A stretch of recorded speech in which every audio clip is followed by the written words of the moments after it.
No. Listen, no offense taken, man. Listen, I think that there's a lot of room for opinion in this sport, and there's a lot of room for disgruntled judging, right? Like, and a lot of it has to do with how we feel about fighters. Now, I think Ayman Zahabi is a really fun guy. His brother being one of the premier MMA trainers just makes him more interesting.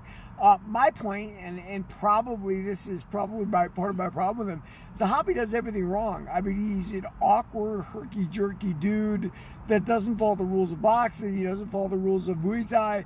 And it makes him look very awkward and, ineffective. But listen, what I'll say about this, like Marlon Chito Vera got Dominic Cruz out of there, right? Cruz is doing all that new MMA stuff, some of which Zahabi does, some of which he doesn't, right? He's not a real...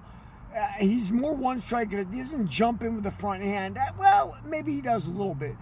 What is my point? Like, Chito Vera got Dominic Cruz out of there. He broke his nose and basically said, hey, those are the rules of kickboxing. You better follow it. Marlon wasn't able to do that to Ayman. And fighting has one big rule. If you're effective, it doesn't matter what style you use. That's why people get so upset. Like, they see a guy like Brock Lesnar come in and just ruin people who were absolutely awesome, and they don't understand why. Guys, a lot of this is just natural born strength, pain endurance, all that kind of stuff that you can't train or you can't teach. Nobody wants to live that because everybody believes in the Rocky story. And Rocky does live, right? Like, I think Ayman Zahabi is a Rocky story. I think he's an awkward fighter, and guess what?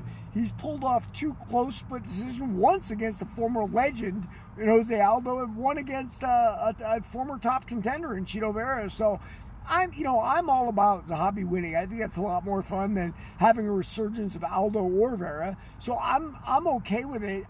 My problem is, as a pure martial artist, watching him do his herky-jerky new MMA stuff probably sits not well with me. And that's what probably makes me subjectively think he's not doing well. Do I think the fight was very close? I do. I do think the fight was very close. And, it is what it is. We're all going to like what we like, and you are entitled to your opinion, and of course I'm entitled to mine, youngster. It's no harm, no foul either way. I'll give you an example, though. I told everyone Sean Strickland lost very clearly to Duplessis.